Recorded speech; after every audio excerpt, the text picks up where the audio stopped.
Card for thought. Card for thought. What's up, guys? Steampunk Yu-Gi-Oh! Here, guest starring Jack Asian. What's up? Today's episode of Card for Thought, or this week's episode, is going to be on rekindling. Where'd it go? And what does it do? No, just where'd it go. We don't care what it does. Oh, I care what it does.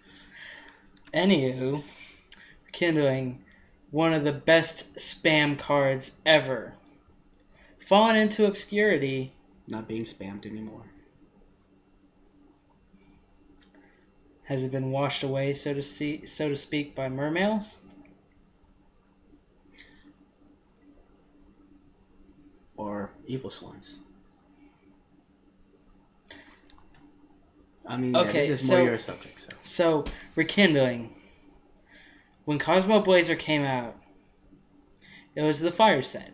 We were all prepared for this. We knew it was a fire set. Plus the Fire King structure deck. Yeah, in addition to the Fire King structure deck. We all knew it was coming. And a lot of us had predicted, and I wish Direct Guava was in that structure deck.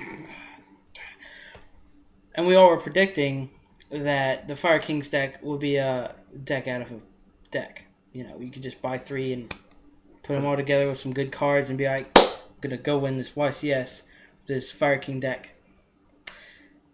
Nothing happened. Jarrell Pro Winston posted a profile of the Fire King deck, or the build that will top. Nothing. Just Mermail, Fire Fist. No deck that plays Rekindling has topped. Ever. Ever. Not ever. When? You're older in the Yu-Gi-Oh! World than I don't know. Like, can you really think of a Rekindling deck that's actually top? A deck with Rekindling in it? Oh, Flamvo Cat. Fire Cat. I wasn't there for that format. Yeah, Fire Cat came right before Quick Draw Dandy Warrior or something like that. Anywho, that sounds like it'd be a small time span. It was half a format essentially. Like the first part was Machina because that was when Machina first came out, and then the second half of the format we realized Drill Warrior was amazing and it went up to like $30. That's actually when Drill Warrior and Gold Star got reprinted. Back on topic, rekindling. Ever since Fire Cat, it's always been that good card. You know, get all these monsters from your graveyard, do whatever you want with them. And then Fire Kings were released and announced, and they're like, oh my gosh, it's gonna be so broken. Nothing. And then Cosmo Blazer dropped. Nothing. Hazy Beast, you can abuse rekindling all day long. Nothing happened. I mean, the best you can do is Basiltris. And Basiltris isn't much. Mm-hmm. Now, the future of rekindling is Laval's. But I think with the threat of Ophion, it might be one of those sub-tier decks.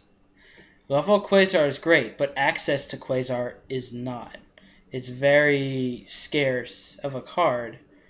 I have a Quasar, but I'm not going to play Laval's just because Ophion exists. He is a card. He might not be the biggest card in the game, but he's the most annoying in the meta right now. Now, I know in the OCG, a lot of people play Blaster and Lavals to deal with Ophion. Now, I could understand that. But if Evil Swarm players start putting macro in and stuff to stop Blaster, and Lavals in general, the deck's just going to flop. I remember when Handmaiden came out in Hidden Arsenal 6. It's another good card that came out in Hidden Arsenal 6. When Handmaiden dropped in Hidden Arsenal 6, same with the Lakeside Lady and Cannon, and the Lakeside Lady looks amazing. Everybody was like, oh my gosh, I'm going to play Lavals when the spell card comes out. And then it's like, through the rest of the format, ever since Hidden Arsenal 6 dropped, it's like, Lavals, I started caring less about Lavals than I ever have before. 2 formats ago, I loved the Lavals. I was like, I'm going to go Quasar all day long. And now it's just like, Lavals are like, and then Ophion's sitting there, he's like, man, what you going to do? And I'm like, I don't know, man. I do love the deck. Just not as much as you used to. Yeah, but this isn't about Laval's. Rekindling. Oh, yeah. Will the price of Super Rekindling go up when Laval's drop when the spell card becomes legal? Most definitely. Will it top is a better question. I mean, in my opinion, it's just like card destruction for Dark Worlds. People think it's OP, but I've played out of that before, and quite a few times with Fables. But like with Mermails, I've tested with, and some, I forget the other deck, but I've played out a Dark World card destruction before. It's not impossible. So I'm thinking Rekindling might be the same issue, and Lavos will be at best tier 2. Well, if they drop Quasar, how are you going to play out of that? It's only a Quasar. I'm pretty sure I can combo out of it. And they get a free shooting star. So they get a replacement shooting star. So I mean, shooting star can only do so much as well. yeah. Well, but right now, in this part of the format, before Hidden Arsenal 7 and Laval's drop, and before Lord of Tankion Galaxy and Laval's can do something about Ophion, what's Rekindling doing?